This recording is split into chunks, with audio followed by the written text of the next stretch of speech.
In this video, we will learn about PBR 322, a cloning vector. What is a vector? Vector, this is something that is used as a vehicle. For example, we say that Anopheles is a vector that carry the Protista plasmodium. Similarly, here we are talking about the vector in biotechnology. So in biotechnology, a vector is a circular DNA called plasmid or artificially synthesized BAC, YAC or bacteriophages that transfer a small piece of DNA from one organism to another. And what is a cloning vector? A vector, when introduced into the host, it produces multiple copies of the same type, or we can say it makes clone.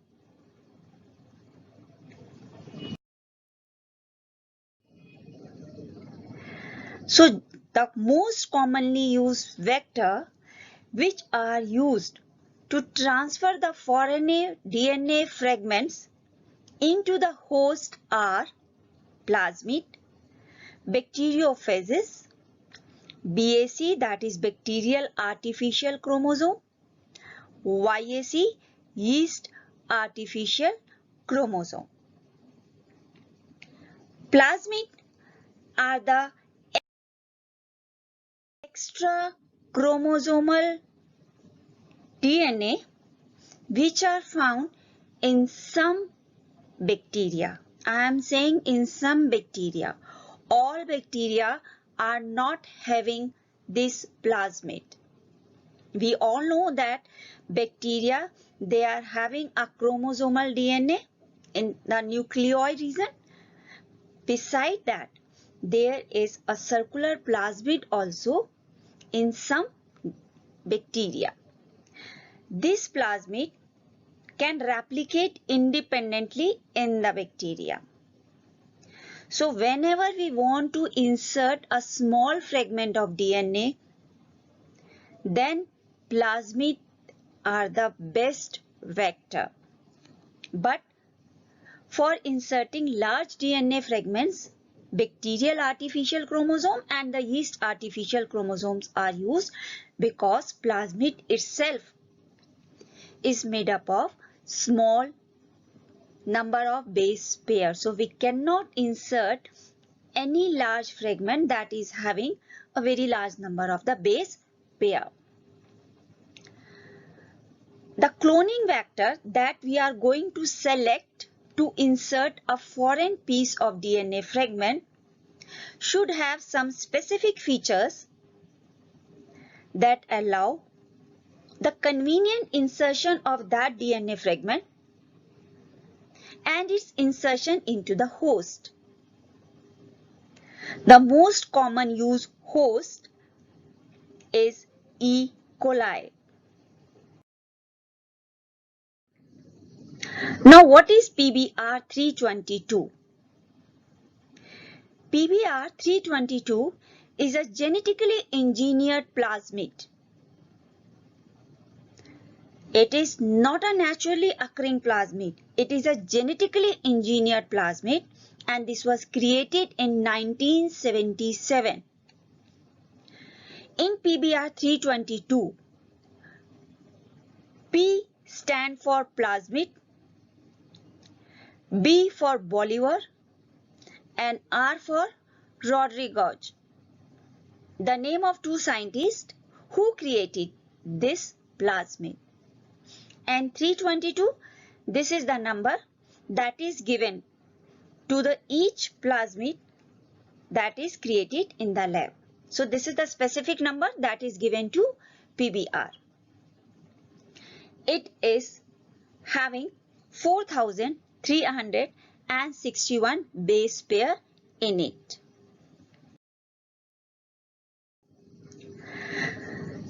The key feature of PBR 322 are origin of replication, selectable marker, cloning site, ROP.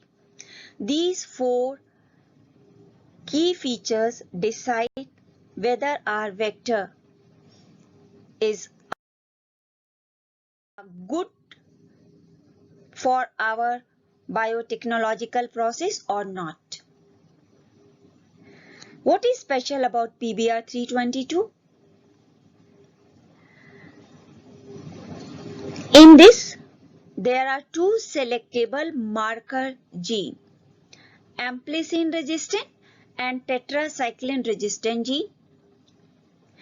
And then there are various sites for restriction endonucleases. We all know that two important tools in the field of biotechnology are a cloning vector and restriction nucleases. These various sites, PST1, PBU1, EcoR1, CLE1, HIN3, BMH1, SCL1, these are the sites for the action of different restriction endonucleases enzyme. What does ORI indicate in this? ORI, this is the site from where the autonomous replication of the plasmid will start, and for the replication it is using the host replication machinery.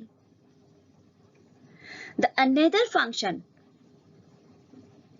for ORI in the cloning vector is that it should support high copy number.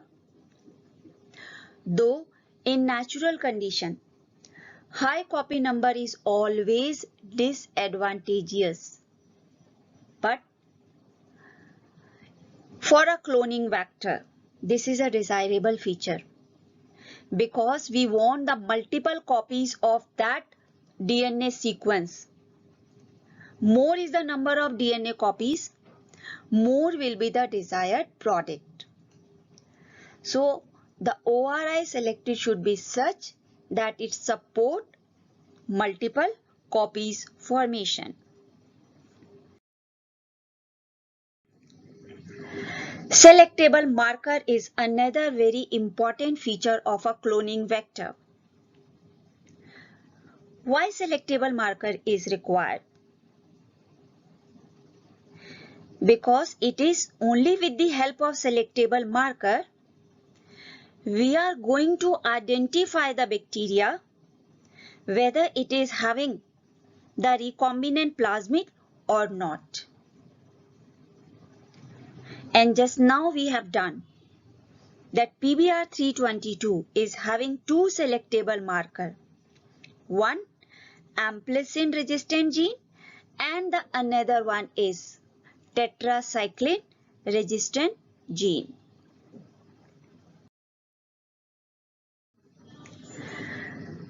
Now you can see there are two E. coli. One E. coli is not having the plasmid and the other one is having the plasmid.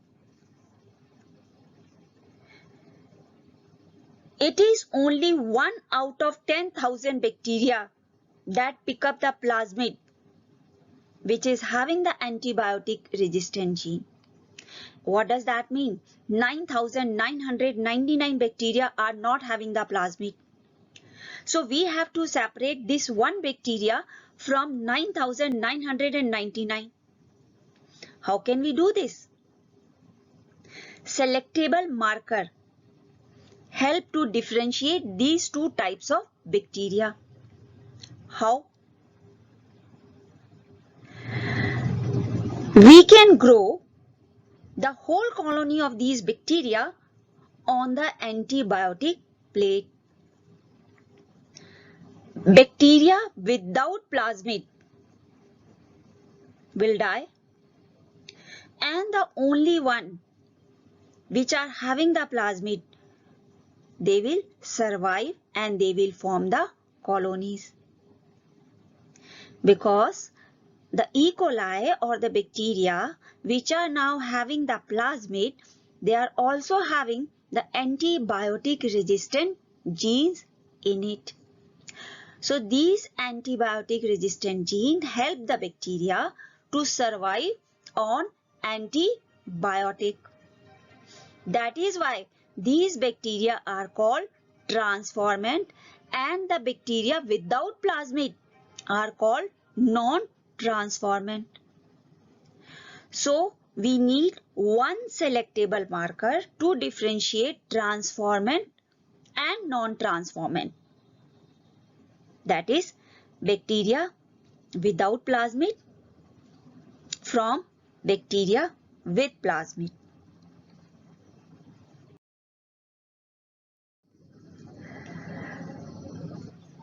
Now the second selectable marker.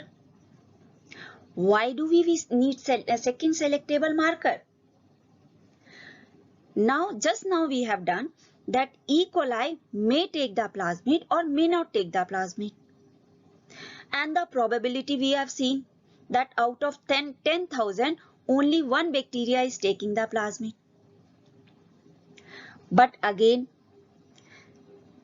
does this plasmid is having the foreign DNA fragment or not? Again, we have to select. So, a second selection process is also required to identify the bacteria with the plasmid with the foreign DNA fragment in it. The first selection process is carried out in this way, that this is the culture of the cloning host with the recombinant plasmid. Now the bacteria which lack the plasmid, they are sensitive to the antibiotic and they will die. The bacteria which are having the plasmid, they will survive.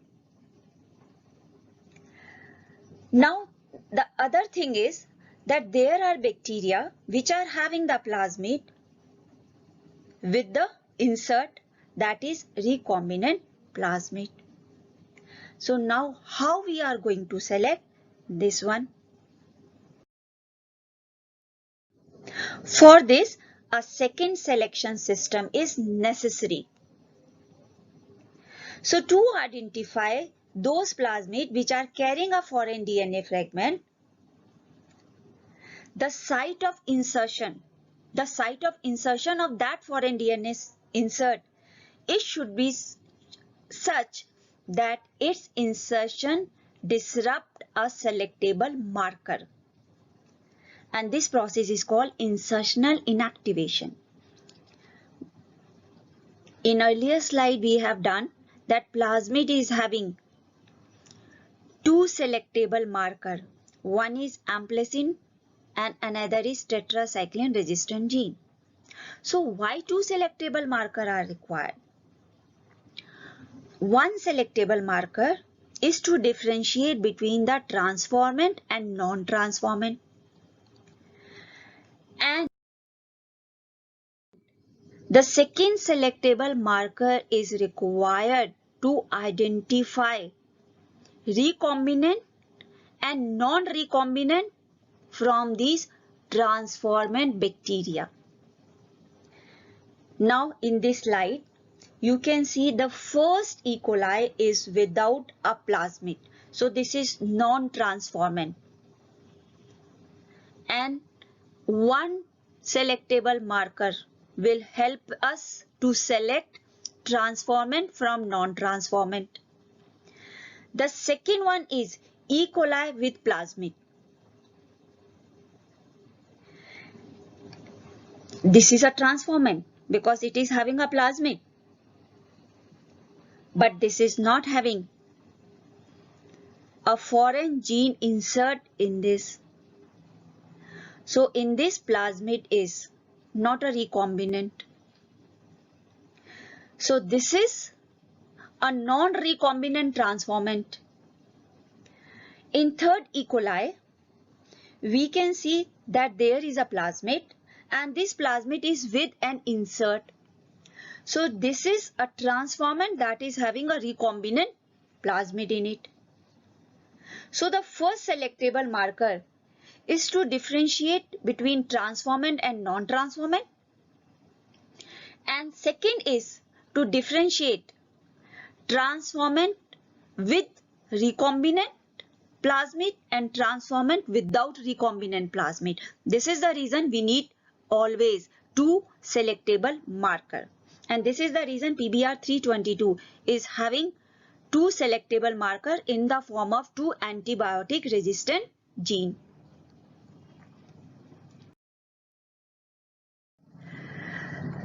So when foreign gene is inserted in this amplicin, then they loses the resistance to amplicin because now this gene is disrupted, this is broken down. But when we are using the restriction endonuclease that cut it from SAL1 or BMH1, then tetracycline resistant gene is cut. So this become inactivated.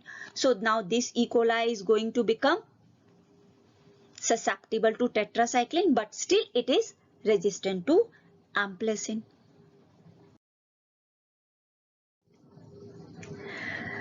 So suppose this plasmid is having the insert in this tetracycline gene. It is not resistant to tetracycline, but still it can be differentiated from non-transformant because of this amplicin resistant gene.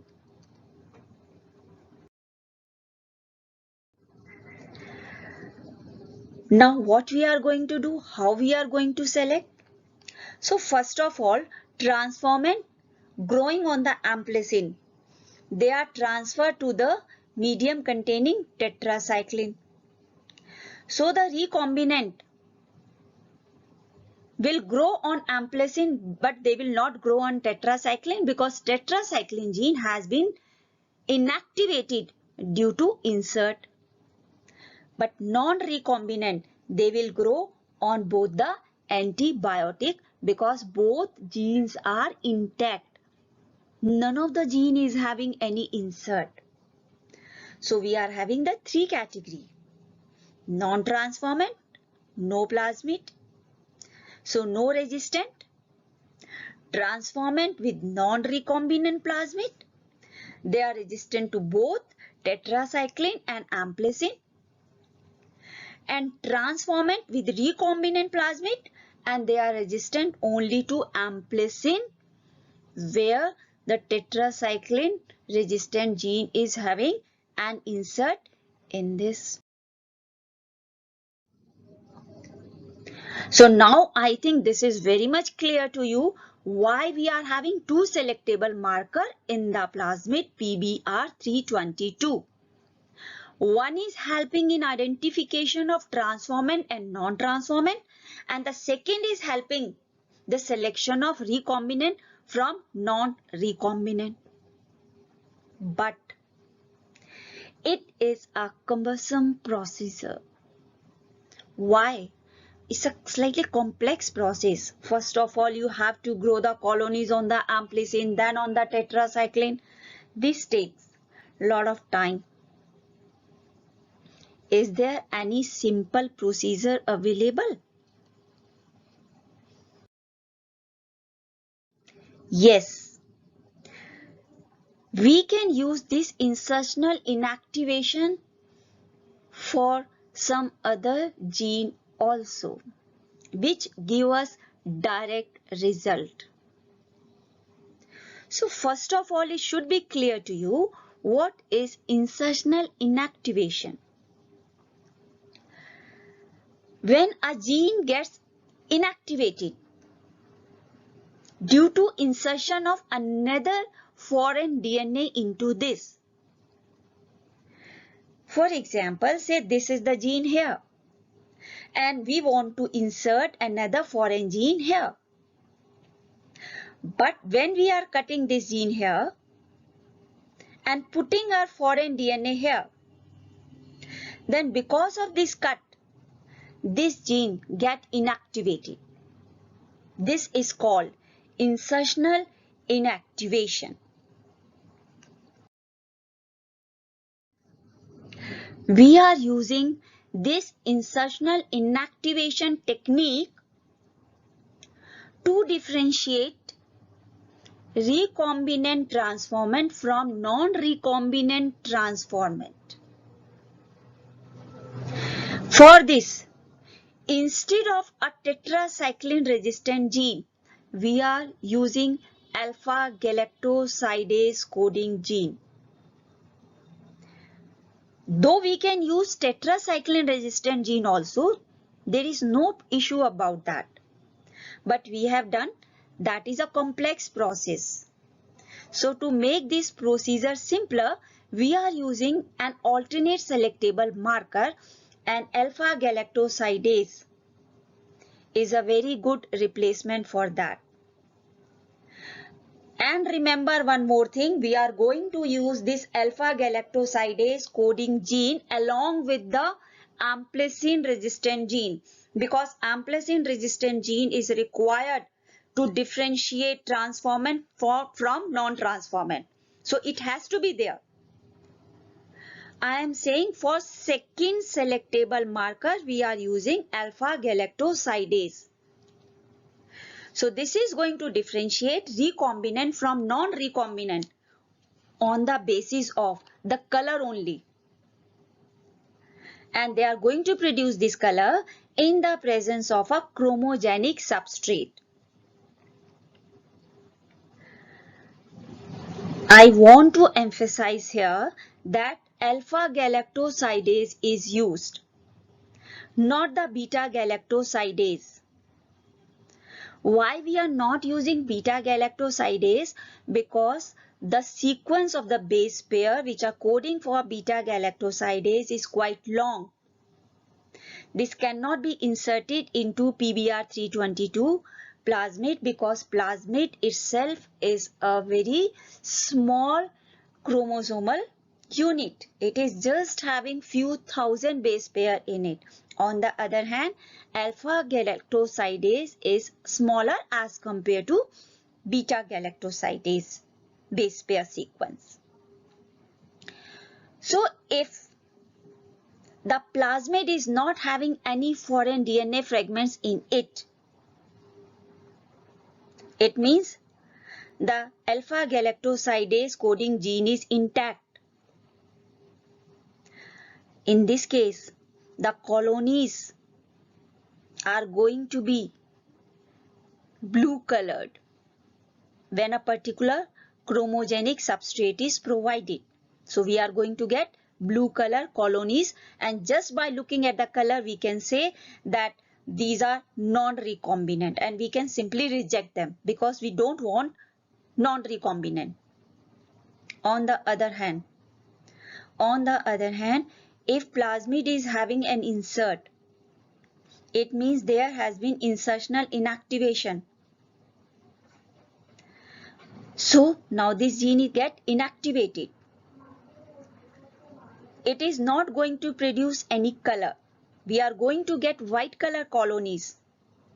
That shows these are recombinant. So we can easily differentiate white color colonies are recombinant and blue color colonies are non-recombinant. And we can carry out further procedure with our white color colonies.